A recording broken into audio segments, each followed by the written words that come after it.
I love the clicky keyboard. I hear it every time. I love it. Sweet. I'm It's going too, to get one. I am going to get one. I just don't know when. so I had the same predicament, but what I did is I went to a pawn shop and found a DOS keyboard for like $40 Nice. and then replaced all the keycaps, which was like an additional $15, I think. Okay. And I spent less than probably like a third of what the keyboard would have been new.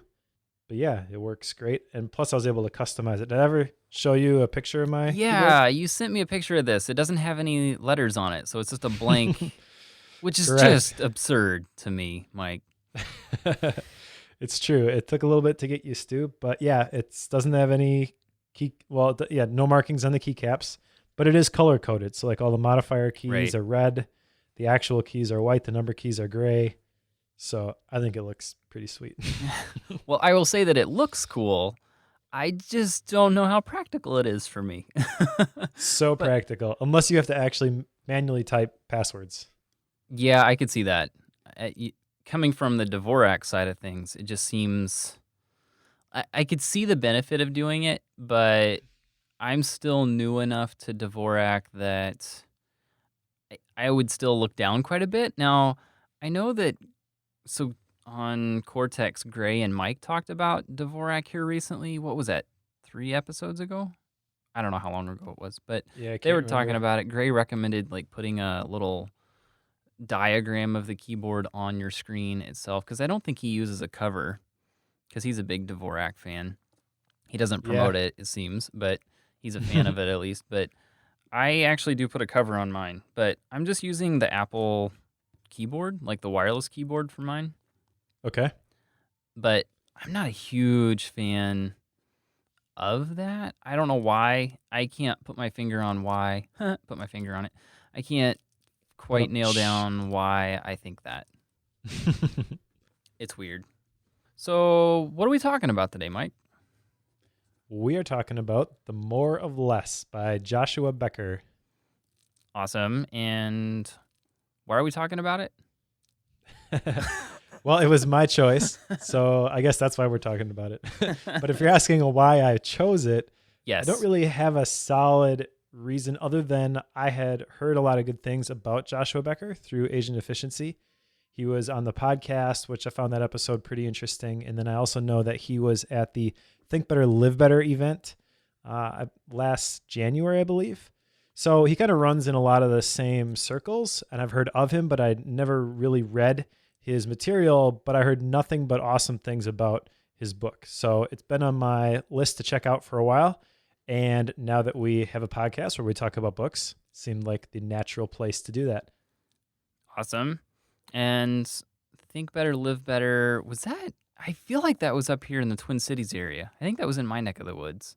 Am I right about that? Uh, no, you're thinking of the minimalism conference. Oh, right, right, Think right. Better, Live Better was actually in Austin, Texas. Okay, so no, nowhere near Twin Cities, Minnesota. Nope. I've learned that I have to say Twin Cities, Minnesota. I don't know where there's some other Twin Cities that people talk about. I don't know where this is. Do you know where this is? No idea. Okay.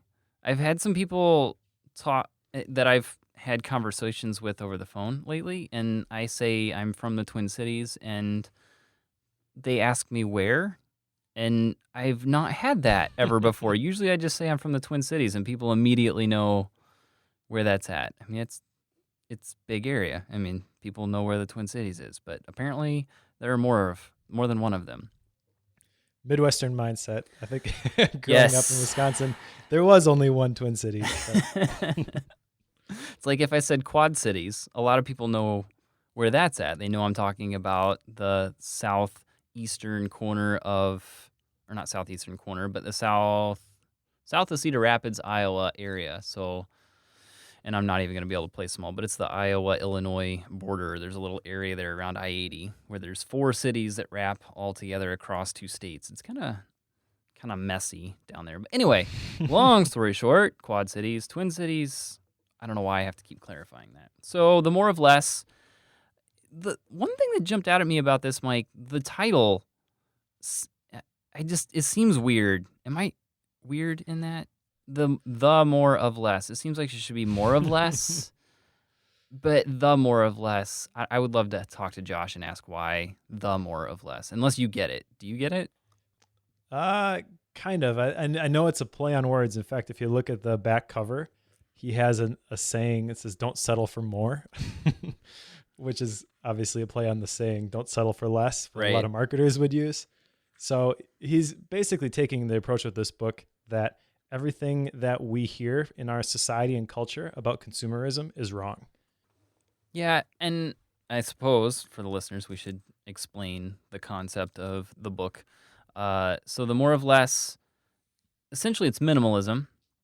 Well, not essentially, it is minimalism that Joshua is talking about, Joshua Becker, and he talks through not just the idea of consumerism and buying things and having a lot of stuff. He talks way more than just that. He gets into the details around your time and how you can get to be too busy. You can get to be, uh, you just have your calendar filled up. You have your mental space filled up. He covers a lot more than just stuff, which I think is really interesting because I've always thought of minimalism as because it's something I've kind of stayed away from for reasons of I don't want to give up my stuff, which it's probably really good that you're making me read this.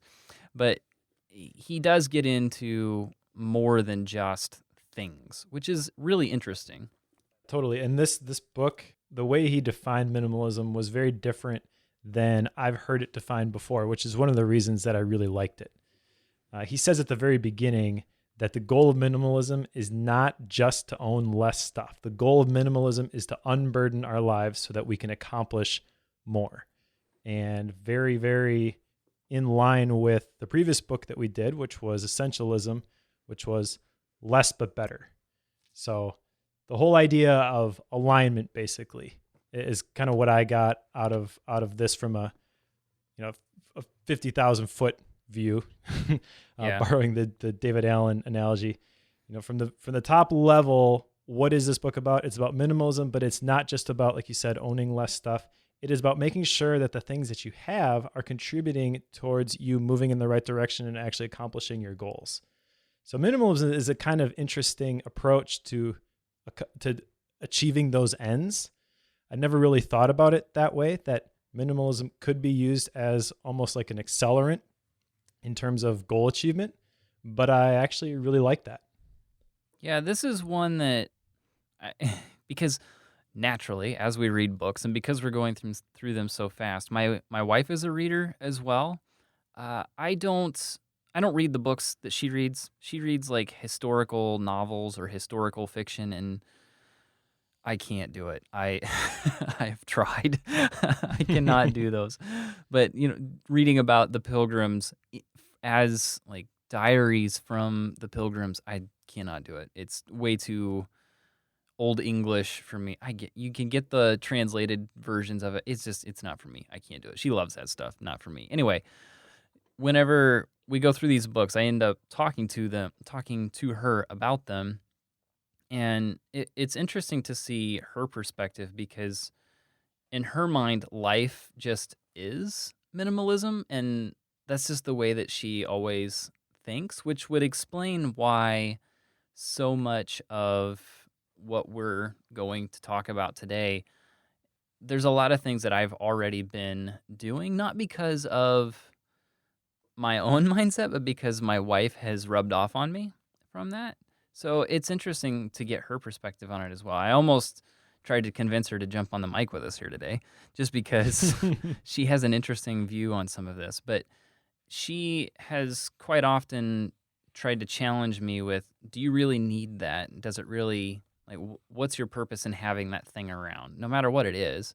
If it's something that, honestly, if it's something she thinks I should get rid of, which that's always an interesting thing whenever you try to get someone else to get rid of something. But usually if there's something she wants me to get rid of, how much do you really need that thing? Like, I don't know, but it's fun to have around. Yeah, Joshua Becker talked a little bit about that, and I think it could be summed up as happy wife, happy life. Yes, yes. That's kind of what he was getting at, but he also talks about how you can't project your own minimalism on other people. Kind of going out of order here, but since you brought it up, that was a big takeaway for me as well, because like we talked about in the last podcast about the rule, the the two horse rule and the power of being in alignment. That's really important, and it's really important when it comes to minimalism as well. You have to realize, like he said, owning more stuff is not better. Owning better stuff is better. And then when you are on that, when you have that shared mindset and you're able to get rid of all the things that you don't need, that's really the point where you can start crafting the life that you want and moving in the direction that you want. When all of the distractions and all of the stuff that's pulling you in the directions that you don't want to go are gone, that's when you can really make some progress in the right direction.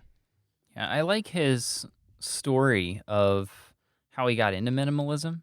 So Joshua he was reorganizing his garage and moving boxes around, doing the whole spring cleaning thing.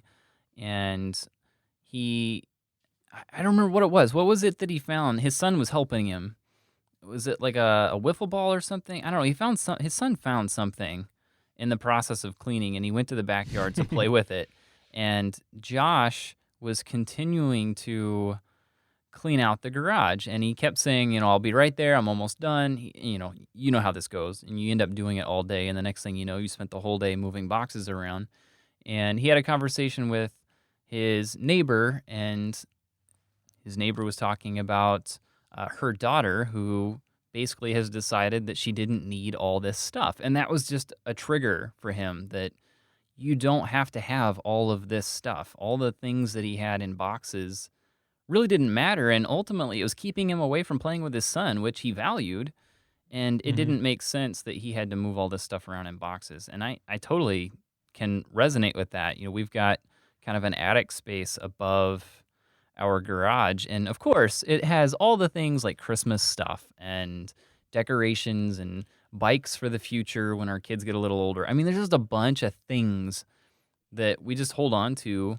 And honestly, I move that stuff around quite a bit simply because we're trying to make space for other stuff, or I'm trying to find something that we're specifically looking for. And it really does add up. This is one of the things I know you put down, is how much does it really cost to own your stuff? And I would say that it's more than just the financial piece, because there's a lot of time involved there, which I think is what you're getting at with that point. Yeah, there is a different components to it, but really the thing that jumped out at me was the financial stuff. How much does it actually cost to maintain all of this stuff? Because he used an example of, and I forget what year the statistic was from, but he said that it costs $8,698 a year to own a car. And where I am, it's pretty standard that people would, a family, if you can afford it, you have two cars. And so right away, that hits me as like, that's $17,000 a year. Do we really need two cars? Right. And that's when it kind of clicked for me, when he's talking about how minimalism is freeing you to do the things that you want to do, to create the experiences that you want to create. Like, you have to choose between, are you going to maintain all of this stuff, or are you going to go out and live your life, sort of a thing? And that was the moment for me where it was like, oh yeah, that really makes sense. And there's a whole bunch of stuff, I'm sure, that's in my house right now that, yeah, it's consuming not only mental energy, because I have to constantly be upkeeping these things, but also there's an actual physical monetary cost to associating to maintaining these things. And what is that preventing me from actually doing? Because everybody wants more money. And he talks about that mindset, the when and then thinking. So when I have this, then I'm going to do this. Which is something, yeah, I know I've done that a lot.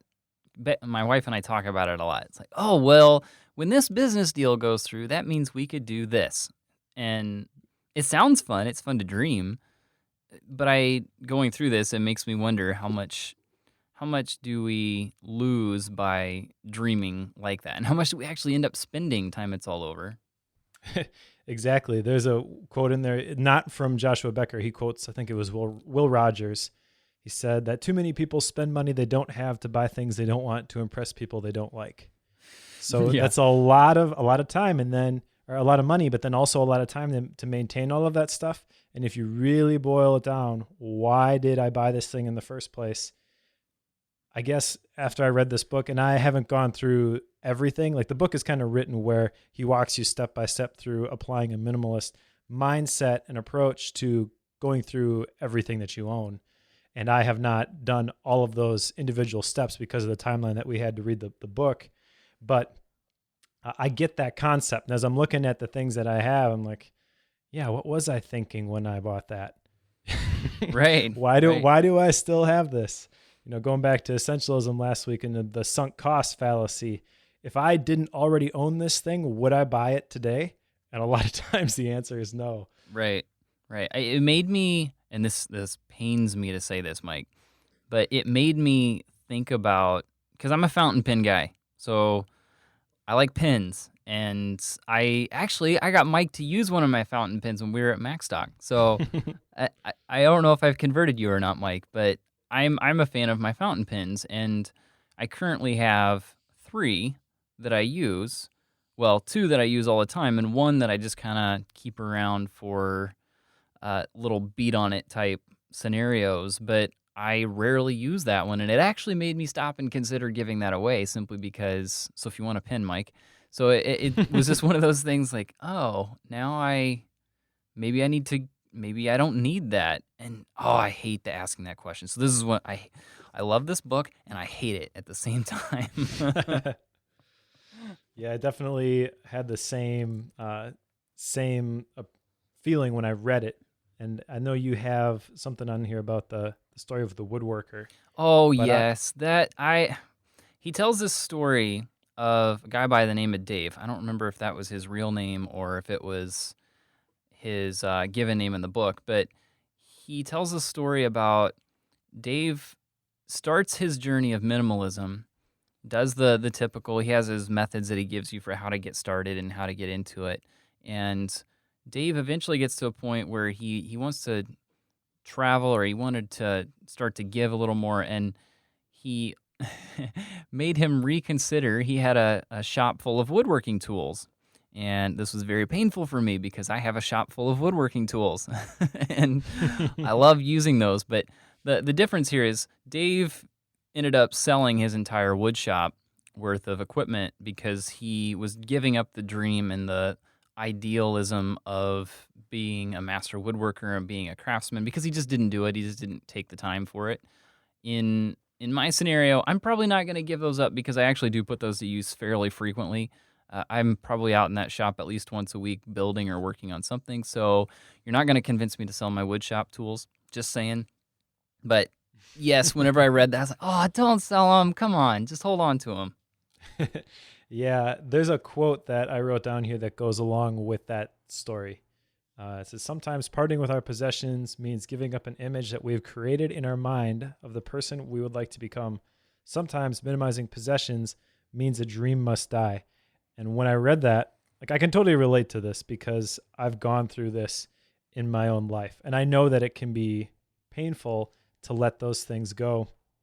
For me, it was guitars. I sing and I play on the worship team at my church, so I have a reason to own a guitar, but I don't play it enough to own several guitars, which is what I did own at one point. And actually, even before I read this book, I had to sell one of them, which was a very nice guitar. It was worth a couple $1,000s, to be honest. It was the nicest guitar I've ever owned.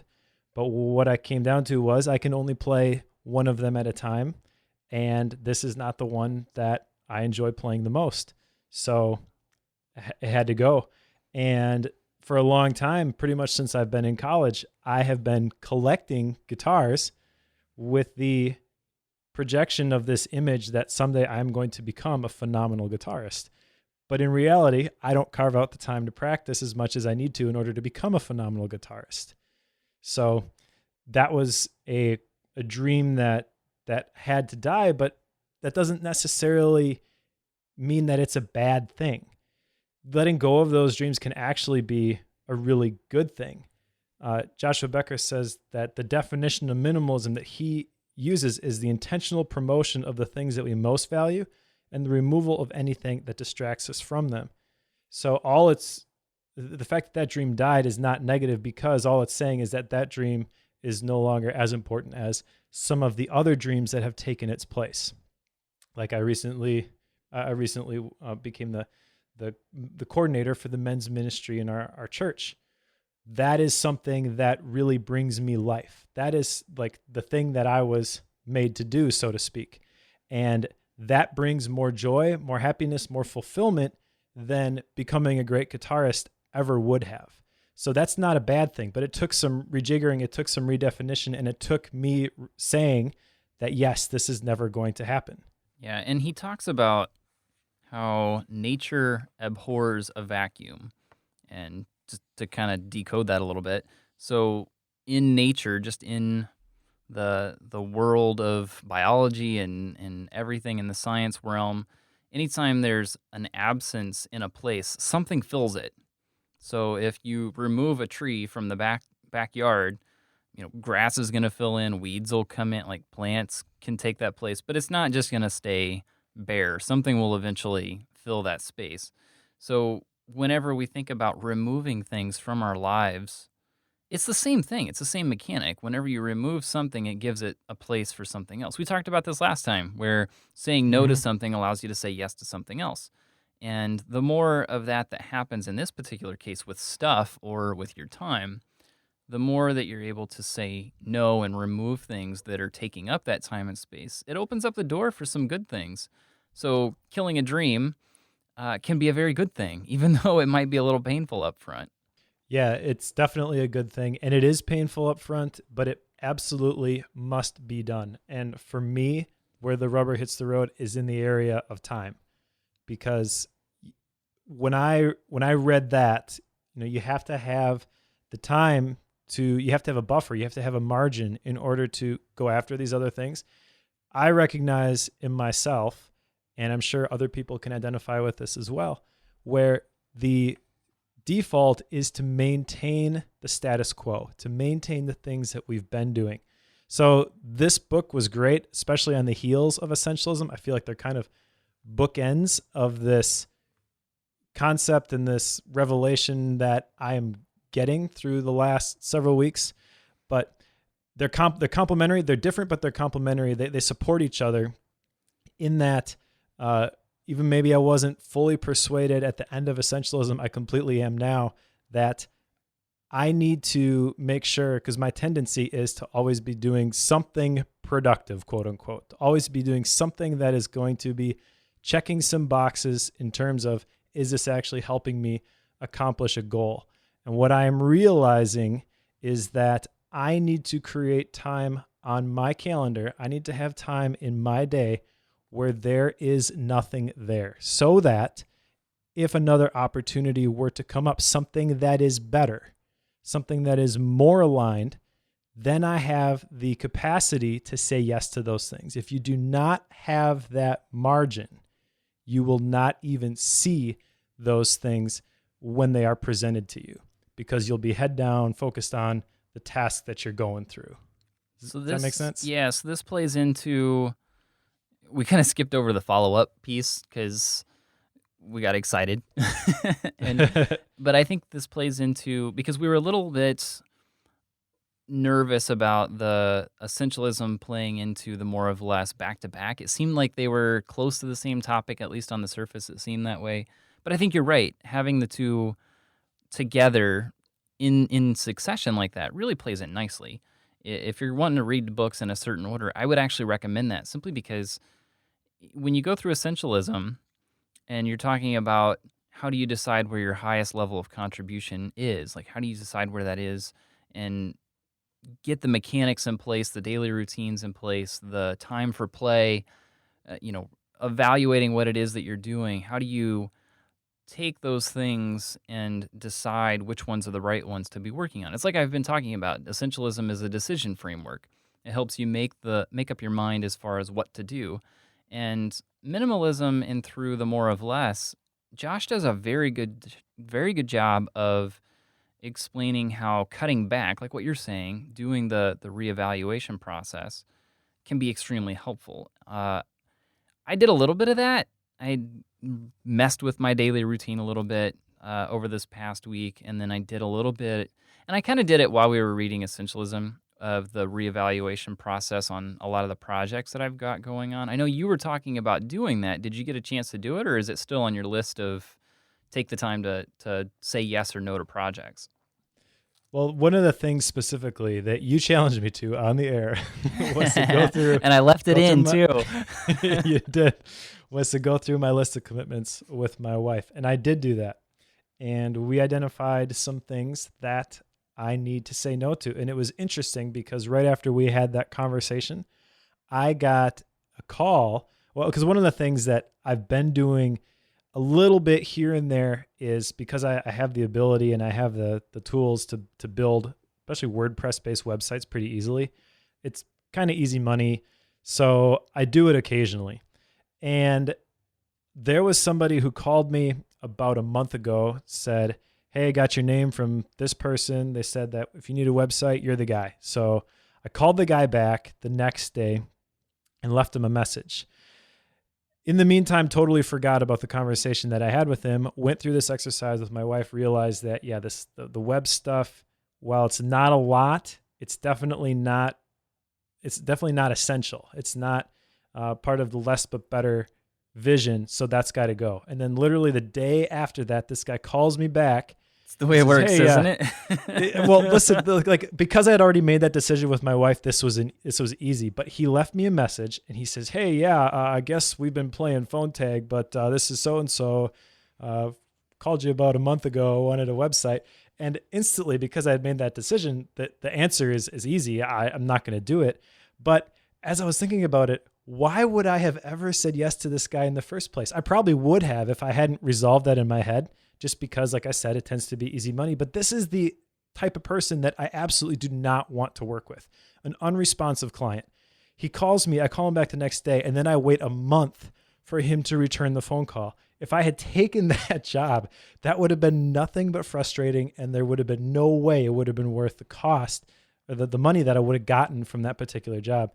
So I have seen instant benefits to this more or less and the less but better mentality as it applies to the projects that I undertake. It's absolutely amazing how when you make decisions like that, I don't know how many times it happens when we talked a little bit last time about specific code languages that I work with. And if a project comes up and it's in one I don't know, right now I have enough business that I just say no to clients quite a bit. And it's really nice to be able to just say, okay, that's in a language that I'm not 100% comfortable with. I can do it, but I'm just not super excited about it. No, I'm not going to do that. So it's just really nice to know exactly where your stakes are planted in the ground and then use those as your boundaries whenever you're making decisions. It's super awesome. But here's the thing. Here's why it's different to me now. You mentioned nature abhors a vacuum. Well, Mike abhors a vacuum, especially when it comes to things that I could be doing as I'm looking at the amount of time that I have to devote to things. But what I got from this book was that just because there is an open space and I can do a thing does not mean that I should be doing the thing. And so saying no is not based off of, can I squeeze this in? Or even, is this a good thing?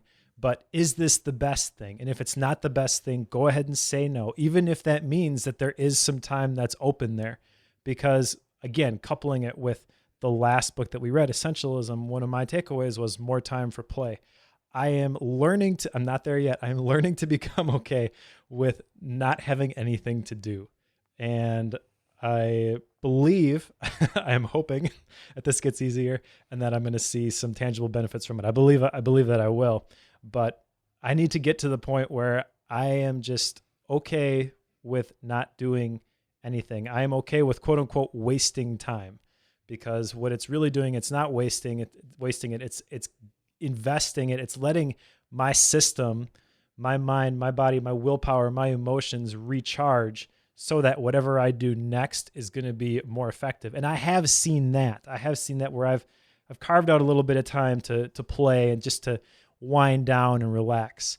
And I've noticed that when I come back and I work on something, it actually happens so much quicker, so much easier. It's like I don't even really have to try. My body just naturally does it much, much more efficiently because I've given it a chance to recuperate. Absolutely. And I know that with so much of the stuff that we do, I take this podcast, for example, right before we jump on the mic and we start recording, in my calendar, I always make sure I have 30 minutes before the call starts, before we jump on Skype. I always make sure I've got 30 minutes to just sit down, look at our notes, flip through the book, and just kind of get my thoughts collected on it. And a lot of times what I'll do, Mike, is grab the book and just walk around in my office. So I work from home. My office is in our family room. I'm very blessed to have my desk, and then I've got like our sectional. It doubles as our family room, and we've got the TV. There's a fireplace. There's a bathroom. Like it's just I'm set up really, really well here, and I just kind of walk around, grab the whiteboard for a while, write some notes on it. So I've always got that walking around and that buffer time before we record, and that's honestly, that process is one of the best ones I've developed to process my thoughts about what we're getting ready to talk about. And it's really helpful anytime I've had something that I need to be creative. We talked a little bit about writing blog posts last time. Whenever I do that, I do a lot of the same thing. Anytime I need to create, I've just learned that if I give myself even just 15 minutes before I'm going to sit down and write about a topic, that if I just take a little bit of time to process my thoughts on it, it's way better. It comes out way, way more advanced than what I would have if I had just sat down and done it immediately. So I think that's what you're talking about with creating that buffer to give yourself the space to let those thoughts come. Because I think there's also a level of when we get done recording here, you've got a lot of new information about a topic. Or if, take for example, if you listen to another podcast, you're listening to Cortex, you're listening to the Accidental Tech podcast. Like if you listen to some of those, usually if you were to just take some time afterwards and just let your turn off the radio, turn everything off, and then just sit and think about it, that's where a lot of really cool ideas come from. So it's incredibly helpful, at least for me, to process things, to give myself a little bit of buffer before and after something that brings a lot of new information in at all. Does that make sense? I'm kind of rambling. Yes, absolutely. What you're talking about is decluttering. And it's not just the stuff that's in your house. What I am realizing based on my experience after essentialism and then also reading this book is that the area of my life that in particular that needs to be decluttered is my time. And I need to make sure that I have those large uninterrupted blocks of time where I can just wind down.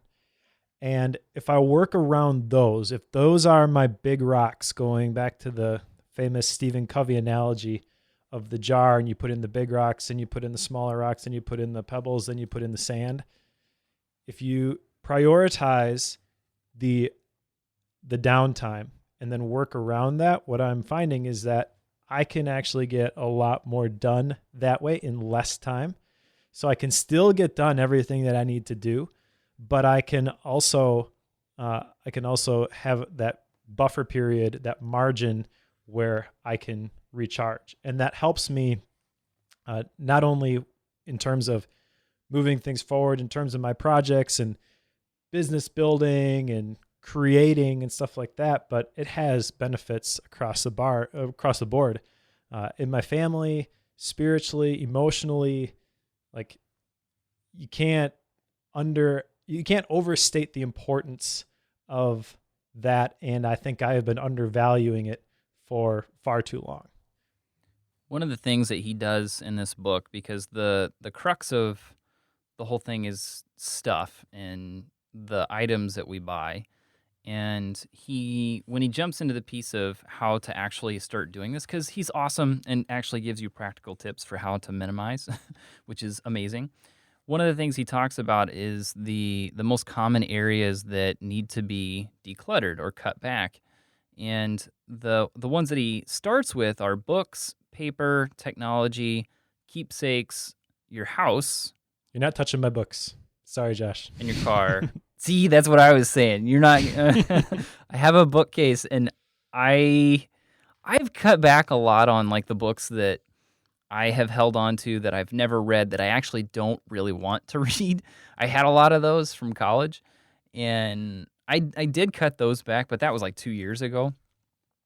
But I'm sitting here looking at the pile of books that we've read just for this show, and another pile of books that are coming up for this show, and those aren't going anywhere.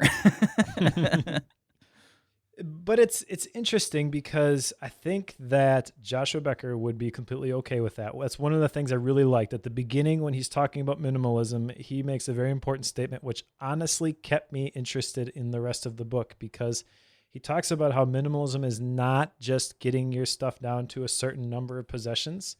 Minimalism is literally getting rid of the clutter in any way, shape, or form. So even if it's just a little bit in this one specific area, you are embracing a minimalism lifestyle.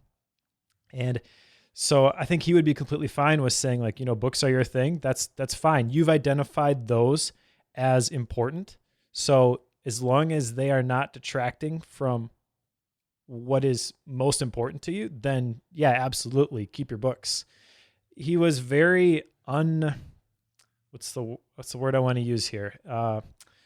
It's a very approachable definition of minimalism. It's very unthreatening, very in stark contrast to, if you've ever read The Life-Changing Magic of Tidying Up by Marie Kondo. It's almost the exact opposite of that, where she's just like, you got to get rid of stuff. She actually has a business where she goes in and she just packs things up. She's like, okay, you're getting rid of this, and this. The people are like, no, like that's not Joshua's approach at all. Man, so, I don't think I would do well with that at all.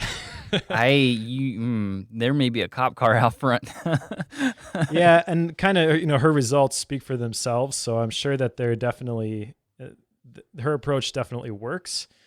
But as I'm reading this book for myself and I'm weighing for myself, do I really want to go down this road? I found Joshua's definition of minimalism and then his examples that he used in the book very inviting. And I'm like, yeah, I can get on board with that. I definitely want to escape, as he put it, the carnival of consumerism, where we just keep going around the merry-go-round looking for more stuff to try to fill that void that is there, that stuff is never going to fill in the first place. Yeah, it's very interesting how, because he has a lot of the stories, and there's a lot of motivation in seeing how other people have approached minimalism, because it's very, very different for every single person that he refers to and every story that he tells. And when I think about things like our books that we have, because you and I, obviously, we have a podcast called Bookworm. We like books. So we're going to have books around. And I know that for me, having those sitting there, because I mark them up, I've got my own little personal index in the back. Again, we need to do a podcast about how we read books, but I've got my own methods of marking them up, and I want those notes around. Now, you could say the whole split the spine and scan them in. Like, you could do all of that. It just feels different to me. I read all of my books with paper, and I really enjoy that. So I like having them on the bookcase. The other side of this is that whenever people come over and we're having conversations, it's amazing how often the books that we're reading come up. It's just nature. I mean, that's just it's the things that we're doing. It's the information that we're taking into our brains. As you're bringing in the new information, you just naturally want to talk about it. So whenever I'm talking about this stuff, I'm talking about the books, and it's nice to be able to just go grab it off the shelf, say, this is what I'm talking about, put it in their hands, let them read it, let them borrow it, or I'll buy them one. It doesn't matter. But it's really nice for me to be able to just go grab it off the shelf. It just has a really different feel whenever I do that. So I'm holding on to them. And the feeling is the important part. I think that Joshua Becker said somewhere in there, I don't remember exactly how he said it, but the things that you hang on to, you want them to be the things that bring you joy. And I think it's perfectly okay to say that my books bring me joy. One of my dreams or visions is to have a library in my house. I don't even care how big my house is, but I want that bookcase on the wall with the ladder that goes back and forth. Like, I've wanted that since I was like 5 years old. So It's like who was it? Beauty and the Beast. That was, I think, the first time I was ever introduced to that. right. It's like I'm with you. I want one of those. I don't. Maybe that's just the nature of readers. So for the listeners, if you're listening to this and you have a bookcase or you have a ton of books, do you want one of these? You know what we're talking about, the ladder that rolls along the bookcase. I want to know, do you want one of these? Because I don't know that anybody would say no. How can you say no to that? Seriously. Exactly. Now, one thing that Joshua brings up that's a very big caveat and a very important caveat to this whole thing is whenever you're clearing out clutter, when you're minimizing, do it on your own stuff, not someone else's. Yep. It can go very, very badly if you start, I think about my wife and I have very traditional roles that we carry out in our house. She does a lot of the cooking and the cleaning in the house, and I tend to manage a lot of the other stuff that you would expect: cars, lawnmowers, lawn, all that stuff. And if I were to go into her area in the kitchen and just say, "Man, you don't need that many pots and pans. That's too many knives." If I were to do that, very, very loud yelling and swear words might come out of that kitchen, which would be very abnormal for her. So, yeah. Joshua actually tells a little bit of a similar story where he got rid of some Jell-O molds that his wife was planning to use for their son's birthday, and she was pretty ticked. Yeah, don't minimize for somebody else. Minimize on your own. And if you want them to join you, just set the example and do it for yourself and explain it if they ask questions. Yeah, so this is really interesting because that was one of the things that I stood out to me about the book too, was if you're going to do this, you have to do it in the context of your team, your organization, or in my specific scenario, my family. So number one, how do you get everybody on board with it? Not just your wife or your significant other, but your children if you have them. And then number two, as he was telling us that story in the book about how he had done that without talking to his wife, it occurred to me that we tend to have a different view of what things are important whenever there is somebody else involved. And it reminded me of a quote, I think it was by Ed Cole, who said that we tend to judge our other people by their actions, but ourselves by our intentions. And I could totally see parallels with that in the story that he was telling about minimalism, because it's two very different ways of looking at the exact same thing. And I have to recognize that my view of whether this thing is important is not the only view. There is another just as valid view that I am completely not seeing, and I have to do my best to try to see from, in my case, my wife's perspective. Yeah, absolutely. I really enjoyed his whole section on how to get others on board. It just made a lot of sense. And again, this comes back to his methods of making this approachable, because it's going to lead you. And I know even for me, just jumping into it makes you want to do more, and it makes you want to see where you can cut back. And there's a whole, like, he explains how to experiment in order to learn if you can cut back in an area. Sometimes you can't, but most of the time you can.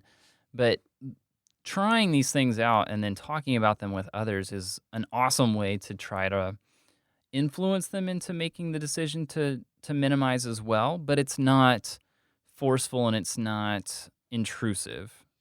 Right. And there was a very important point that he made when he was talking about, as you're trying to convince other people that minimalism is the way to go. Obviously, he would agree with you, but he explicitly says that if your significant other, if the person that you're talking to is not in agreement with this minimalist lifestyle that you are trying to communicate to them, that relationship is more important than minimalism.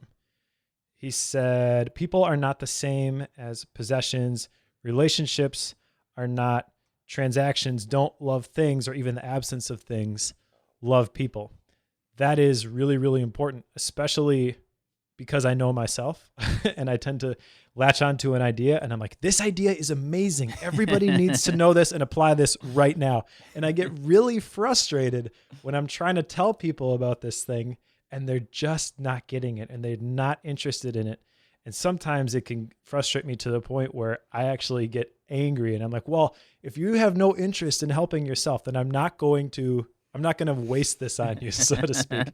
And so that was a reality check for me, is like, you have to value the people first. People are the most important things in my life, not things. And even the absence of things, it would be great to have all that clutter gone and have all that extra space, all that extra margin to make sure that what I'm doing is the right thing. But if I've lost all the relationships along the way, then it's completely not worth it. He talks about this experimentation process, and he gives the example that him and his wife did with cars. So they had 2 cars, they moved to a new area, they wanted to cut down to a single car, kind of like what you were talking about. Of can you get away with 1 car? So what they did was they sold one when they did the move, and they quickly learned that, well, not quickly, I think they took it 3 months. They managed to go with just a single car and just decided it wasn't for them. But that was the idea, was try something, take something, box it up, put it in the basement, and see how long you can go without it, or if you even feel like you need it. Now, not recently, about a year ago, I had this happen to me unintentionally. So it's about a year ago now that I went out on my own and started my own business. And when I did that, the company that I left, I had a company issue iPad. That was the iPad that I was using at the time, and I had to return that. And due to finances and the way that the whole thing went down, I just didn't feel comfortable replacing that iPad right away. Well, in somebody in our line of business, it's a bit absurd to not have an iPad. It's just weird.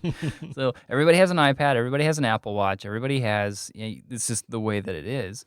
And I don't. And to be honest, I don't miss it, simply because so much of the power user stuff that I do it on the Mac. And all the consumption stuff that I do it on my phone. And the device that's in the middle of the iPad, I don't have it, and I didn't even realize that I would potentially have a use for it until we went to MacStock. And everybody has one, everybody's using it for either notes or just referring to things. There's a whole talks on them. And I'm just sitting there thinking that, yes, it would be cool, it'd be fun to have one, but I don't know what I would use it for. I don't write on I write on paper. So I don't know what purpose it would serve. And that's I think a lot of what that experimentation process is about. Of, can you go without something? And if you end up in a spot where you don't miss it, why replace it? And that's I think where I've landed on the iPad. Is it's interesting that I would like to have it, but I don't.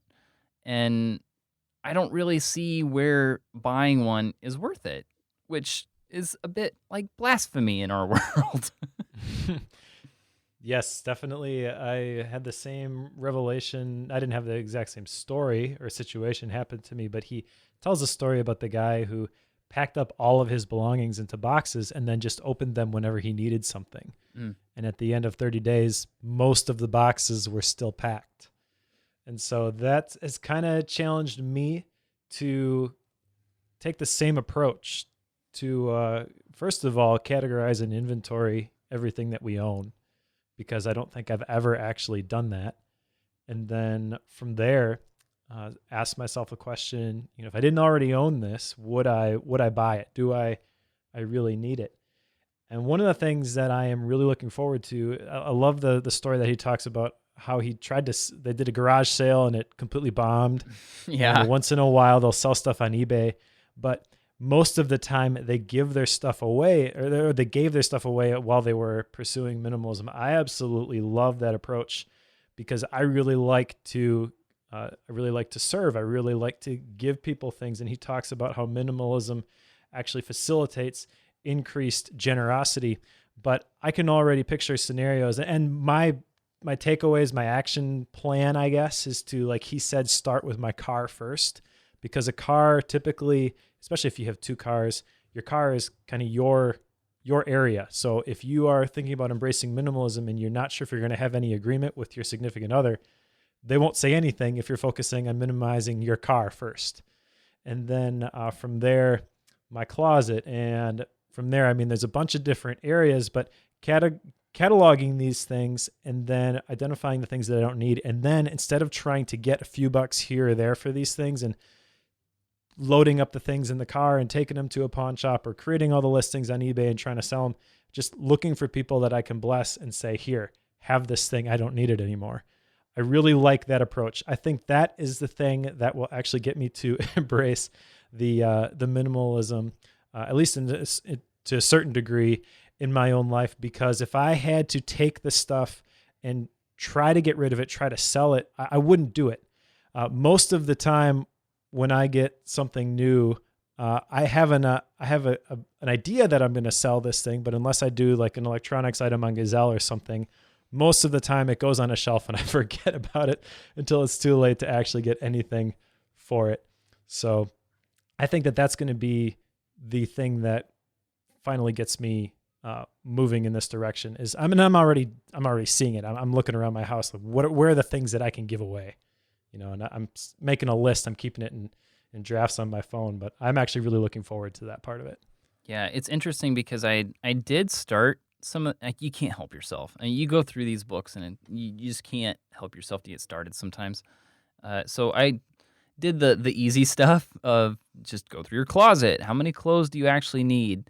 And just open up a drawer, start digging through it and cleaning out the stuff you don't need in there. And it's crazy how freeing that is, because you find things, oh yeah, I put that in there probably 3 years ago, and I've never pulled it out. Why on earth am I holding on to it? I have no idea, but it's in there, so I'm going to take it out, either throw it away if it's not worth anything. If it has any value at all, I'm going to donate it. I've seen some people run numbers on it. It's like garage sales. No one ever makes any money off of it, even if you make $2,000 on it, just because of the time involved. It's just, you just don't come out ahead on it most of the time. So it doesn't make any sense in most cases to do that. If you give it away, and he has an entire section in here about the benefits of giving and serving, because the byproducts of cutting back, you're going to have more money, like more discretionary money, and then you have more time because you're not doing spring cleaning near as much, and you got one car, so you don't have what'd you say, $8,000 a year going into that. So Right. You've got the time and money thing coming and paying you dividends, and you can take that to help others, because that's where he cites all kinds of references to when you take the time to help others, that's where true happiness and joy in life can come from. And minimalism is a mechanism to help get you there. It's a way of thinking and a way of coming at things and clutter in general, and the way that we do life. It's a way of coming at all of that in order to be able to help other people and achieve that ultimate mission and purpose in life that we're all driven towards accomplishing, which in his mind is helping others through your gifts and talents. So it was very, very freeing whenever you start going through the process of cleaning things out and getting things out of the way. I've cleaned off my desk, of course, and the little stuff that's just me and it's my area. Like, those are pretty easy places to start, and they can be very momentum building. We talk so much about the process of don't break the chain, and just get the chain going and keep the recurring process, build the momentum and don't break it. We talk about that a lot in the productivity space, and Josh has an entire list of what I would call productivity tricks that I would assume you and I have both been through numerous times, that he calls them clutter busters, but they're simple things like make your bed every morning, wash the dishes right away, fill up containers, your trash and recycling containers all the time. Like little stuff like that consistently builds the mindset of cutting back and not accumulating things and trying to break the consumerism mindset. Yeah, and the last action point that I had here, he tells a story about the pearl of great price. I think this is really the book in a nutshell, is that your life is about choices, but some of those choices are more valuable than others. Some of the choices that you make have a bigger impact on the rest of your life than others. Not all choices are equal. And being able to identify which choices are most important is a really critical first step. And I would argue, based on this book and then also what I've seen as I've started to apply this stuff into my own life, is that as long as you have an abundance of clutter in your life, that is going to cloud your judgment about what are the critical choices. You're talking about the productivity tricks and things like that. Those are great because they help you maintain that margin so that you can identify the things that are the most important. But if you don't have that to start with, like, you have to have that margin. You have to have embraced minimalism at a certain level. You don't have to own just 100 things or anything like that, but you have to have a little bit of that before you can apply that stuff to help maintain it, I would argue. And so that is the big thing. And I've seen it already just since we recorded Essentialism and we've been applying those action steps. Like, the clarity that comes from having that margin, having that space, is invaluable. And not only does it help make things more efficient, but when you can correctly prioritize things and make sure that you're not making mistakes in your judgment, then that just keeps the snowball rolling. It's kind of like you were talking about, the compound effect. It's the little things that you do right, but you have to identify the correct little things. And I think for a long time, I've had a pretty good idea of generally what were the correct little things. But I have noticed that as I've created that space, even just a little bit of space, has provided exponential benefits because it brings so much more clarity. I can be so much more sure about, yes, this is the thing, or no, that is not the thing. One thing I need to bring up here, and we talked about this a lot last time. You made fun of me for it, and I need help, is email. And as I'm sitting here looking through all of our notes on the more of less, and I've got some of the essentialism stuff up here as well, I'm looking through all of this and realizing that and we knew this last time, I do have an email problem of getting too many and doing some things to cut back on that. And I think this is one area where I really do need to minimize and cut back, because I'm getting 300 a day. It's not sustainable. So if I'm going to do a full-time job and email, I need some help there, whether it's an assistant or whether it's just finding ways to cut back on what's coming in. I'm going to do it, Mike. So if I get harder to get a hold of, that's why. All right. Well, I've got your cell phone number, so. Okay. All right. There you go. What did you think of Josh's writing style? I liked his writing style. I thought it was very approachable. Like I said at the beginning, I found it very inviting and not threatening at all, especially for, like I mentioned previously, I wrote a book called Thou Shalt Hustle. So again, like, as I'm reading this, I'm taking it through the lens of what I've presented in that book. And I actually don't think there's a difference of opinion here, because I would define hustle as to force to move hurriedly in a specified direction.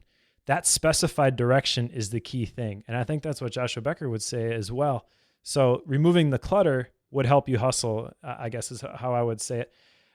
But I did feel, I know you put this in the outline as well, that he did kind of say things.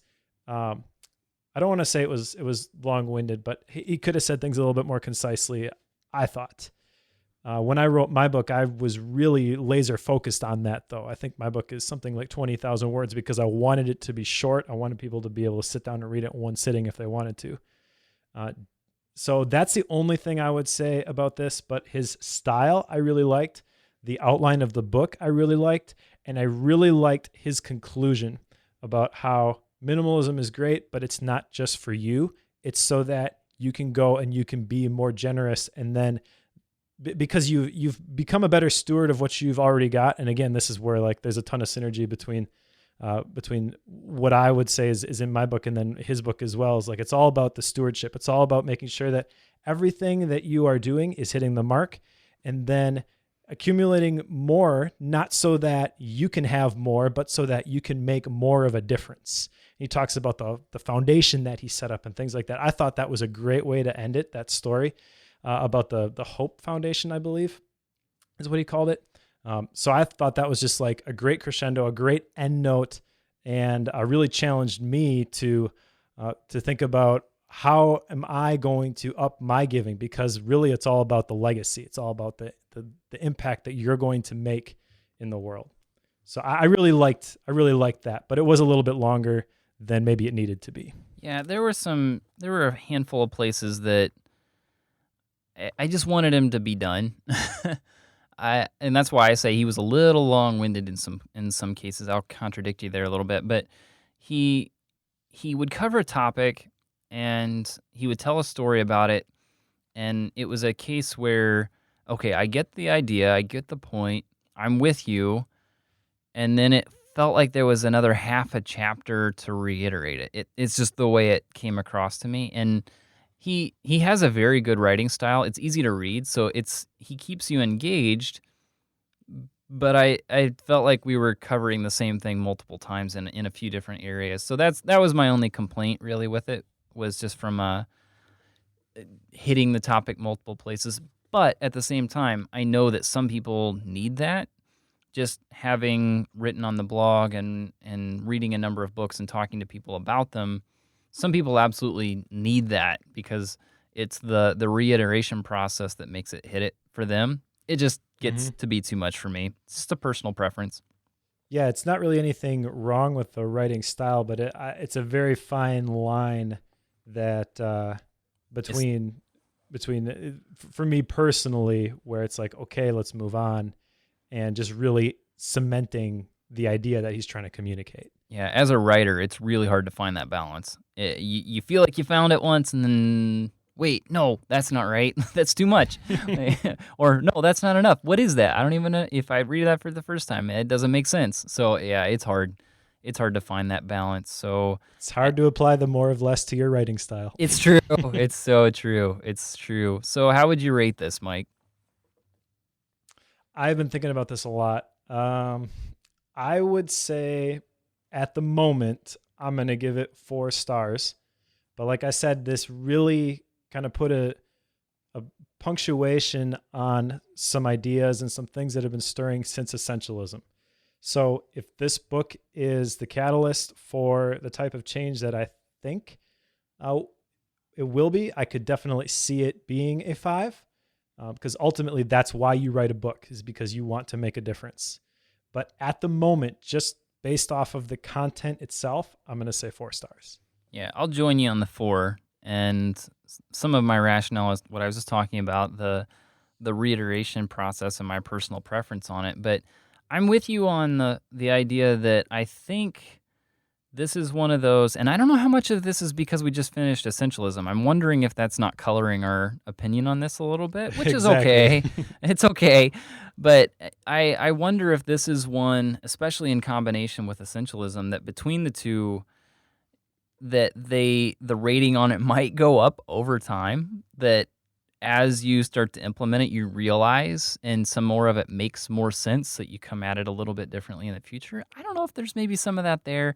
Maybe we reread it in the future and we come back and hit it with 5s just because we know more about it at the time. There's probably some of that. But right now, I'm going to give it a 4, and I'll join you in that currently.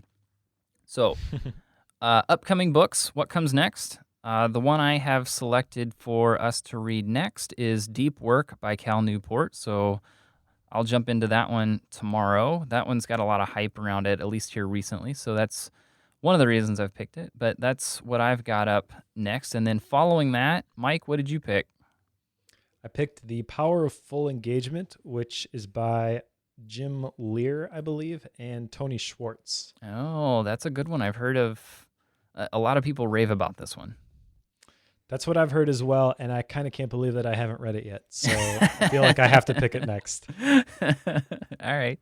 So we'll jump into that one after Deep Work. Now, we have been doing weekly releases, and the reasoning for that is because before we launched Bookworm, we had recorded a number of episodes, and through the process of releasing those weekly for the launch process, we've continued to record and read, and we're now caught up. So this one, as we're recording it, will come out in, 4 days? 5 days. However long it takes me to get it edited and get it released.